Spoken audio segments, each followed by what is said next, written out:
Let's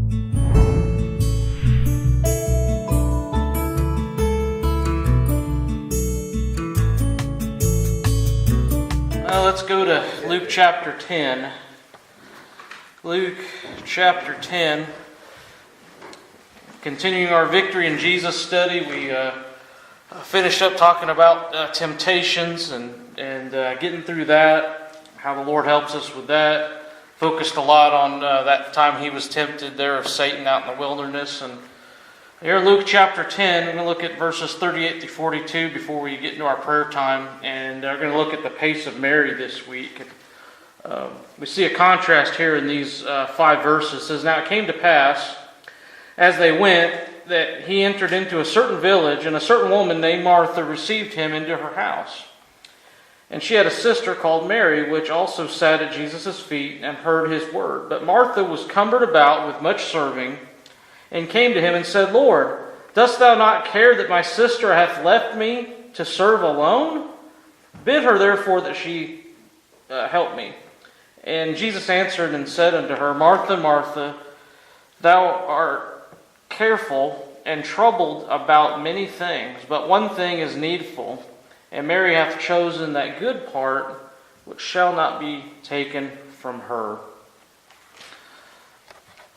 So the message today is on a subject which we're all familiar, talking here about stress and looking at Mary's portion here.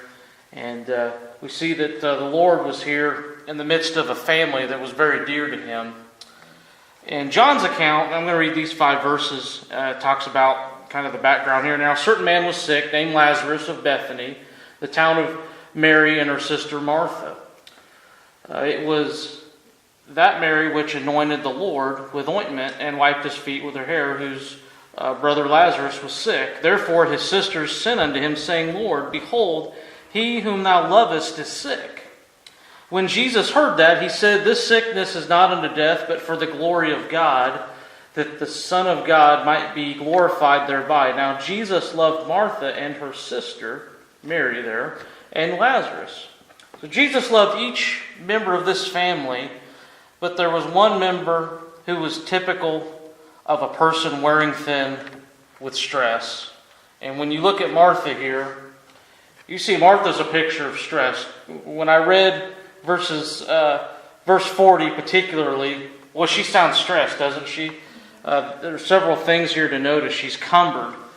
Cumbered is to be driven about mentally. Boy, when we're stressed, we're cumbered, right? Constantly serving. She was continually trying to multitask here.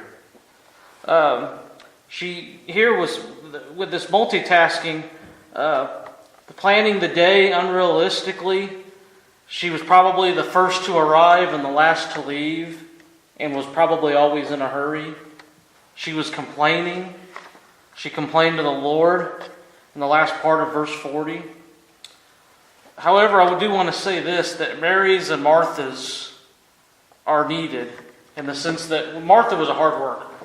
Mary also, on the other hand, gave attention to the Lord, as it says in verse 39, that she sat at Jesus' feet and heard his word.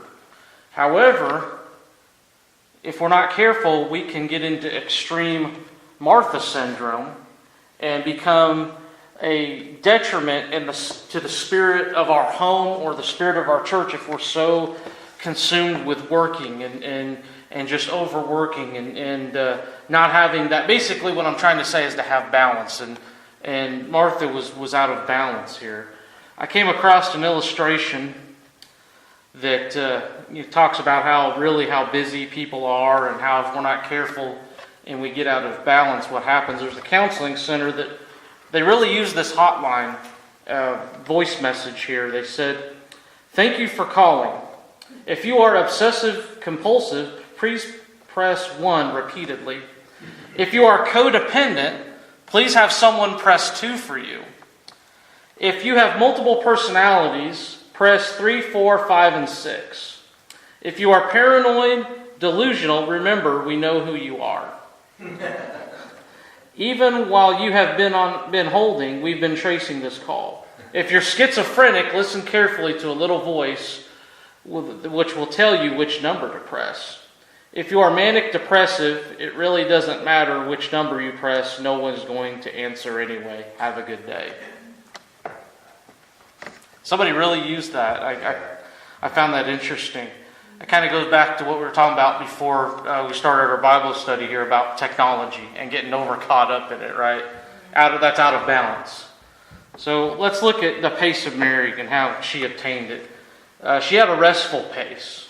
She had a restful pace. Kind of like Dave took a day off. He had a restful pace today. Psalm 46 and verse 10 says, "Be still and know that I am God. I will be exalted among the brethren. I will be exalted in the earth." And then Psalm 27 verse 14 tells us, "Wait upon the Lord and be of good courage. He shall strengthen thine heart. Wait, I say, on the Lord." If we don't find our rest in the Lord, we'll often turn to the wrong outlets. I saw this recipe for a stress diet. Anyone know what a stress diet is? You ever heard of a stress diet? Here's the ingredients for stress diet. For breakfast, half of a grapefruit, a piece of whole wheat toast, 8 ounces of skim milk. For lunch, 4 ounces of lean broiled chicken breast, 1 cup of steamed zucchini, 1 Oreo cookie, and herbal tea. Mid-afternoon snack. We're not even to dinner yet. Mid-afternoon snack. The rest of the package of Oreo cookies. 1 quart of Rocky Road ice cream, and a jar of hot fudge. Hey, I want that. See, now we're getting to the good stuff. Dave's in on the good stuff here. Dinner. 2 loaves, not 2 pieces, 2 loaves of garlic bread, large mushroom and pepperoni pizza, large pitcher of root beer, 3 Milky Ways, an entire frozen cheesecake, not a slice of cheesecake, an entire frozen cheesecake, eaten directly from the freezer. We need a restful pace. And then we also see that Mary not only had a restful pace, sitting there at the Lord and listening to what He has to say, but she also had a renewing pace.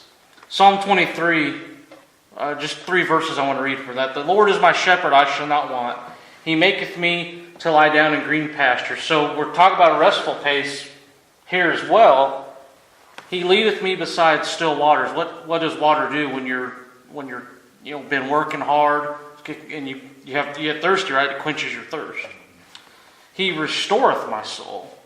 He leadeth me in the paths of righteousness for His name's sake."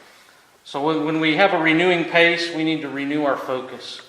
It's easy to lose focus in a time of stress. I don't know about you, but when I get stressful, I lose focus very, very easily. I usually get agitated or... Well, yeah, temper, agitation, that all works together, don't it?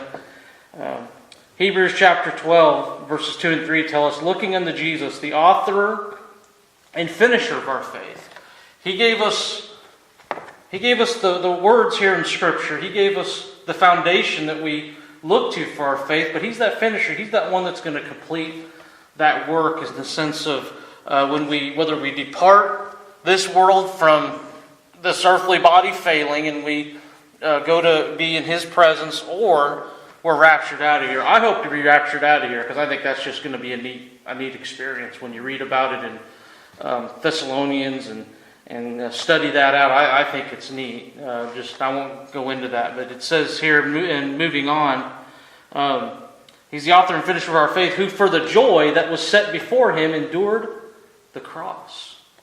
Well, that's something I've thought about. And I've even talked about how Jesus had suffered, but it says here that was done with joy. He didn't do it begrudgingly. He didn't sit there and say, "Well, I hope you know how much I love you because I'm suffering." He never said that. He did it all with joy. And then it goes on to say, "Despising the shame, and is sat down at the right hand of the throne of God. For consider Him that endured such contradiction of sinners against Himself, lest ye be wearied and faint in your minds. In other words, look to Jesus, is what the author in Hebrews is saying here. Satan tries to rob our focus, doesn't he? We get bad weather, which, by the way, when we get bad weather, I usually try to do I know it's technology, but I try to do something on our Facebook page so there's at least something out there. So we're still getting a little bit of a focus. I don't do a full-on sermon, but I'll do a devotional, and so that there's something that helps set our focus on the Lord, something from His Word. Renewing our focus, renewing our faith.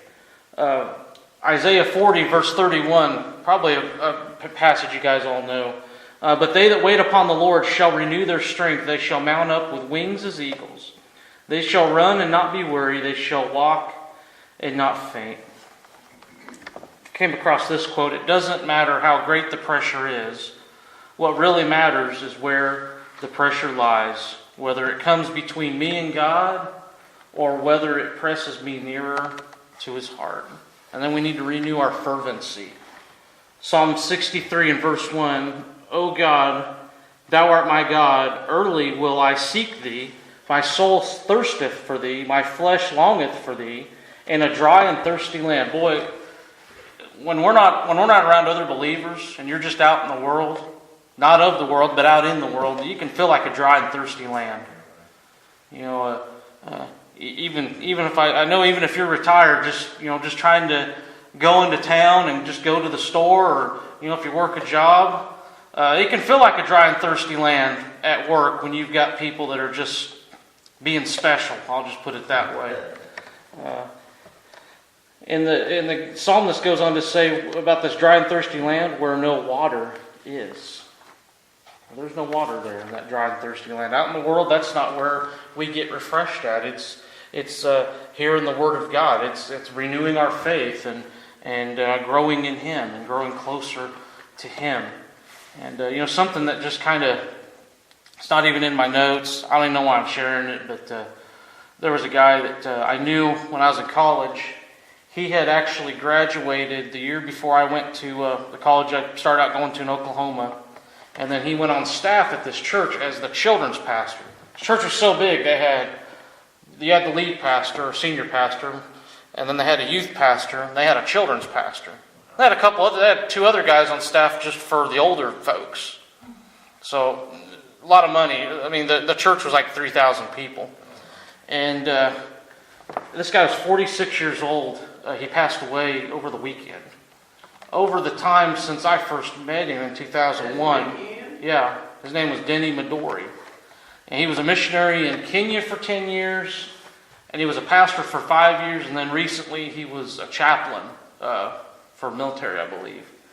And you may say, why are you bringing this up? What does this have to do with what you're talking about tonight, with renewing your pace? And it just made me realize that I'm glad I'm doing what I'm doing. I'm glad I took time out to listen to the Lord, and that I haven't wasted time. And I'm trying to do what I can now at this stage of my life here in South Greenfield, because I don't know how much time I've got left. I mean, the clock's running on all of us, but this guy's 46 years old. He's like nine years older than me, about 9 years older than me. It's not a whole lot of age difference. He's ancient. And 9 years ain't that much for me, but it just, when I found that out, it got a hold of me and made me realize, hey, I'm glad that I've answered the call now, and because a lot of people wait for this perfect, ideal situation, whatever, and I'm just looking for an opportunity. And like I said, I don't know why I'm sharing it. It just kind of made me realize I was at a stage where, I was just kind of sitting there waiting to hear from God, and I heard from Him, came here, and like I said, over the weekend I heard about, actually it was Monday, I heard about this guy passed away over the weekend, and I thought, whoa, time's short, and the book of James says that our life is but a vapor, and do what you can now. Don't wait until it's convenient. It's never going to be convenient, because I've heard people say that. I heard one person tell me, well, when I retire, I'll spend more time serving the Lord. And I'm thinking, you ain't doing it now, you ain't going to do it then. It's not going to be, you guys know, it's not any easier being retired. You're just working for yourself, you're just not working for somebody else. There's more eggs than things, huh? More eggs. So we'll end with that.